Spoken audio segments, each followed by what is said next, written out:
تو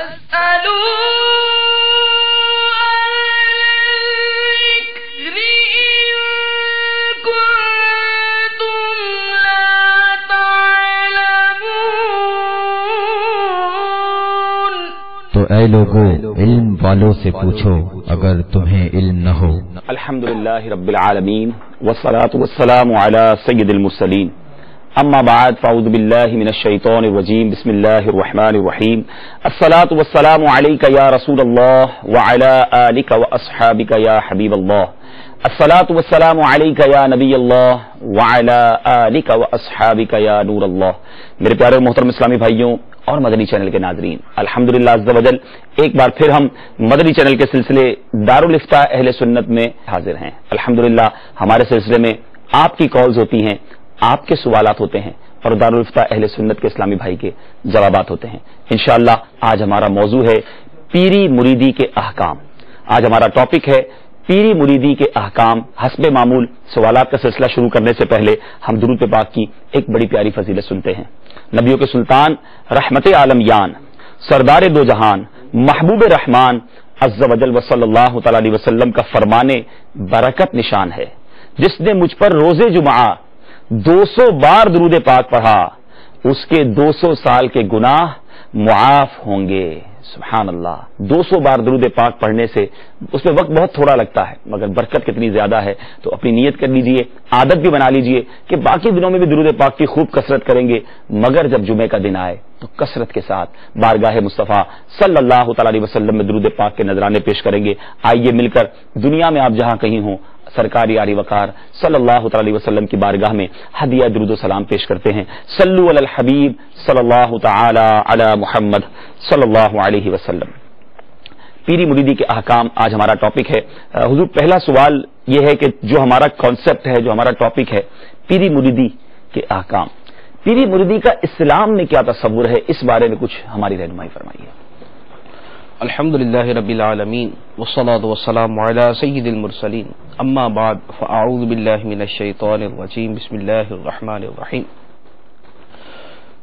پیری مریدی کا اسلام میں کیا تصور ہے اور اس کا کیا حکم ہے، اس کے بارے میں علماء کرام نے بڑی کثیر تعداد میں کتابیں تصنیف فرمائی ہیں۔ بڑے بڑے اکابر علماء کرام اور اکابر صوفیاء کرام نے اس بارے میں کتابیں تصنیف فرمائی۔ بطور خاص شیخ محی الدین ابن عربی رحمۃ اللہ علیہ کی ایک کتاب اسی موضوع پر ہے جس میں پیری مریدی کے آداب بیان کیے گئے ہیں۔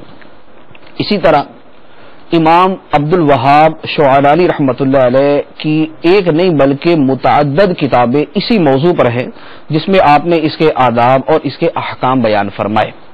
اس کے بارے میں سب سے پہلی بات یہ ہے کہ پیری مریدی کی ابتدا کب سے ہے۔ تو پیری مریدی کا لفظ ہم اردو میں استعمال کرتے ہیں، عربی کے اندر اس کے لیے بیعت کا لفظ استعمال کیا جاتا ہے، اور بیعت کا ثبوت جو ہے یہ قرآن پاک اور احادیث مبارکہ اور تمام سلف صالحین سے چلتا آ رہا ہے۔ قرآن پاک کے اندر متعدد آیات مبارکہ موجود ہیں، جیسے مشہور آیت مبارکہ سورہ فتح کے اندر ہے، ان الذین یبایعونک انما یبایعون اللہ، بے شک وہ لوگ جو اے حبیب صلی اللہ علیہ وسلم آپ سے بیعت کر رہے ہیں یہ حقیقت میں اللہ سے بیعت کر رہے ہیں۔ تو یہ بیعت کا لفظ باقاعدہ جس کا ہم اردو میں ترجمہ پیری مریدی کرتے ہیں یہ قرآن پاک میں موجود ہے۔ اسی طرح سورہ ممتحنہ کے اندر اللہ عز و جل نے ارشاد فرمایا، یا ایھا النبی اذا جاءک المؤمنات یبایعنک، اے نبی صلی اللہ علیہ وسلم جب آپ کے پاس مسلمان عورتیں آئیں آپ سے بیعت کرنے کے لیے۔ تو یہ آیت مبارکہ بھی قرآن پاک میں موجود ہے اور اس کے آگے وہ پوری تفصیل موجود ہے کہ جن چیزوں پر عورتوں سے بیعت لی جائے گی۔ چنانچہ فرمایا گیا، جس کا خلاصہ عرض کر رہا ہوں، کہ فرمایا کہ اے حبیب صلی اللہ علیہ وسلم آپ ان سے بیعت لیں گے، ایک تو اس بات پر کہ شرک نہیں کریں گے، دوسرا اس بات پر کہ چوری نہیں کریں گی، تیسرا اس بات پر کہ بدکاری نہیں کریں گی، چوتھا اس بات پر کہ ایک دوسرے پر تہمت نہیں لگائیں گے۔ تو یوں جو ہے متعدد امور بیان کیے گئے۔ اب اس میں کیا ہے، اس بیعت کے جملے جو اللہ عز و جل نے قرآن پاک میں بیان فرمائے اس میں دو چیزیں آ گئی، ایک عقیدہ اور دوسرا عمل۔ ایک عقیدے کے بارے میں بیعت لی گئی کہ شرک نہیں کرے گی. اب شرک کے ضمن کے اندر جو پورے عقائد اسلامی ہیں وہ سارے کے سارے آ جائیں گے. اور اسی طرح دوسری چیزیں جو بیان فرمائی وہ فرمائی گئی ہیں کہ اللہ رسول کی اطاعت کرے گی, نافرمانی نہیں کرے گی. اب اس کے اندر گناہوں کا ایک وہ گناہوں کی ایک لسٹ کے جس کا تعلق زیادہ تر عورتوں کے ساتھ ہے اس کو بیان کر دیا گیا. تو یہ گویا عقیدے اور عمل ان دونوں چیزوں کی بیعت لینے کا اللہ عز و جل نے قرآن پاک میں ارشاد فرمایا. تو اب ہم بھی جب اپنے زمانے کے اندر بیعت دیکھتے ہیں, جیسے ہمارے سلسلہ قادریہ اطاریہ کے اندر جو بیعت ہوتی ہے, تو اب اس کے الفاظ کے اوپر بھی آپ غور کریں تو اس میں عقیدے اور عمل اور گناہوں سے بچنے کے بارے میں بیعت لی جاتی ہے. تو یوں بیعت کا سلسلہ جو ہے یہ سرکار دو عالم صلی اللہ تعالی علیہ وآلہ وسلم سے جاری ہے. اسی طرح ایک بڑی مشہور دلیل ہے جس کو تقریباً ہمارا بچہ جانتا ہے, اسکول کالج کی کتابوں کے اندر بھی پڑھتے ہیں. جب سیرت کی جو ہے وہ سیرت کا مطالعہ کرتے ہیں تو اس میں لکھا ہوتا ہے کہ سرکار دو عالم صلی اللہ علیہ وسلم جب مدینہ منورہ تشریف لائے تو اس سے پہلے 2 بیعتیں ہوئیں, بیعت عقبہ اولا اور بیعت عقبہ ثانیہ. یہ وہ الفاظ ہیں کہ جو ہمارے اسکول کے بچوں تک کو معلوم ہے کہ 2 بیعتیں جو ہے وہ اس سے پہلے کی گئی جو ان 2 ناموں سے معروف ہیں. تو یوں بیعت کا سلسلہ جو ہے یہ چلتا آ رہا ہے. اب اس میں پھر یہ ہے کہ بیعت کی مختلف اقسام ہیں. جیسے سلاطین جو ہے یا سرکار دو عالم صلی اللہ علیہ وسلم نے متعدد مرتبہ جو ہے وہ دشمنوں کے سامنے ڈٹے رہنے کے اوپر بیعت لی, اور بعض اوقات جو ہے کوئی خاص موقع یا خاص کوئی مہم درپیش ہوئی تو اس کے اوپر بیعت لی گئی. اور بہت مرتبہ ایسے ہوا کہ بیعت جو لی گئی وہ صرف نیکی کرنے, اطاعت کرنے اور گناہوں سے بچنے کے اوپر بیعت لی گئی. اسی طرح کی ایک روایت بخاری میں مسلم میں حضرت عبادہ بن صامت رضی اللہ تعالی عنہ سے بھی ہے جس میں بیعت اس بات پر لی گئی کہ ہم ہر حال میں اللہ اور اس کے رسول صلی اللہ علیہ وسلم کی اطاعت کریں گے اور ہم حق بات کہنے میں کسی ملامت کرنے والے کی ملامت کی پرواہ نہیں کریں گے. تو یہ وہ بنیادی کانسیپٹ ہے جو بیعت کے بارے میں جو قرون اولا, جو قرون خیر ہے, جو سرکار دو عالم صلی اللہ علیہ وسلم کا زمانہ مبارکہ ہے, تب سے یہ سلسلہ چلتا آ رہا ہے. ماشاءاللہ آپ نے قرآن و حدیث سے ہمیں اس کو ڈیفائن فرمایا کہ کس طرح بیعت کا ثبوت قرآن و حدیث سے ملتا ہے. لیکن حضور یہاں سوال یہ پیدا ہوتا ہے کہ ٹھیک ہے سرکار علیہ الصلوۃ والسلام نے اپنے صحابہ کی بیعت لی, لیکن آج کل جس طرح کوئی پیر صاحب ہوتے ہیں وہ اپنے مریدین سے بیعت لیتے ہیں یا مرید صاحب کو جا کر ان کے مرید ہو جاتا ہے, تو یہ کیوں, یہ کیسے مطلب ضروری ہے, اور اس سے کیا وہی فائدہ حاصل ہوگا جو صحابہ کرام نے سرکار علیہ الصلوۃ والسلام سے بیعت کی؟ خاص تو نہیں تھا سرکار علیہ الصلوۃ والسلام کے لیے. یہاں پر خاص ہونے کے اندر پہلے نمبر پر تو ایک اصول میں عرض کرتا ہوں جی, جو تقریباً جو ہے وہ شریعت کے ہر مسئلے کے اندر ہی کام آئے گا, کیونکہ نبی کریم صلی اللہ علیہ وآلہ وسلم نے جو بھی عمل کیا اس میں جو اصل حیثیت ہے وہ ہے کہ ہم نبی کریم صلی اللہ علیہ وسلم کی اس میں اتباع کریں گے. کیونکہ ہمارے لیے ہمیں فرمایا گیا لقد کان لکم فی رسول اللہ اسوۃ حسنہ, تمہارے لیے سرکار دو عالم صلی اللہ علیہ وآلہ وسلم کی حیات طیبہ میں بہترین نمونہ ہے, آئیڈیل سرکار دو عالم صلی اللہ علیہ وسلم کی ذات مبارکہ ہے. تو ہر وہ کام جو نبی کریم صلی اللہ علیہ وآلہ وسلم نے کیا اور اس کے بارے میں نہ تو خود سرکار نے فرمایا, نہ اس کے بارے میں قرآن میں آیا, اور نہ اس کے اوپر امت کا اجماع ہو گیا یا اکابر ائمہ دین نے اس کے بارے میں فرمایا کہ یہ سرکار دو عالم صلی اللہ علیہ وسلم کے ساتھ خاص ہے. اگر کوئی ایسی بات نہیں ہے تو پھر وہ ساری امت کے لیے ہے. اس کی ایک عام سی مثال ہے کہ قرآن پاک میں فرما دیا کہ تمہارے لیے 4 سے زیادہ نکاح کرنا ایک وقت میں جائز نہیں ہے, لیکن سرکار دو عالم صلی اللہ تعالی علیہ وسلم کو اس سے زیادہ کی اجازت تھی, اور یہ اجازت قرآن پاک میں موجود ہے. یا ایک جو قول ہے کہ سرکار دو عالم صلی اللہ علیہ وسلم پہ تہجد فرض تھی, ہمارے لیے 5 نمازیں فرض ہیں, سرکار صلی اللہ علیہ وسلم پہ تہجد بھی فرض تھی. تو اب اس کے بارے میں قرآن پاک کے اندر ہی موجود ہے کہ تہجد جو ہے یہ بطور خاص آپ کے لیے ہے, نافلۃ لک, یہ نفل بطور خاص آپ کے لیے ہے. تو اب چونکہ تخصیص کی دلیل قرآن کے اندر آ گئی لہذا وہ تخصیص جو ہے وہ ثابت ہو گئی. تو ہر وہ کام جو نبی کریم صلی اللہ علیہ وآلہ وسلم نے کیا اور اس کے خاص ہونے پر, اس کی خصوصیت پر کوئی دلیل نہیں ہے, وہ عام ہے. پھر اسی بیعت والے سلسلے کے اندر کہ یہ نبی کریم صلی اللہ علیہ وآلہ وسلم کے ساتھ خاص نہیں تھا بلکہ یہ بعد میں بھی عام تھا, اس کی ایک بہت بڑی دلیل جو ہے وہ بعد کی امت کا عمل ہے کہ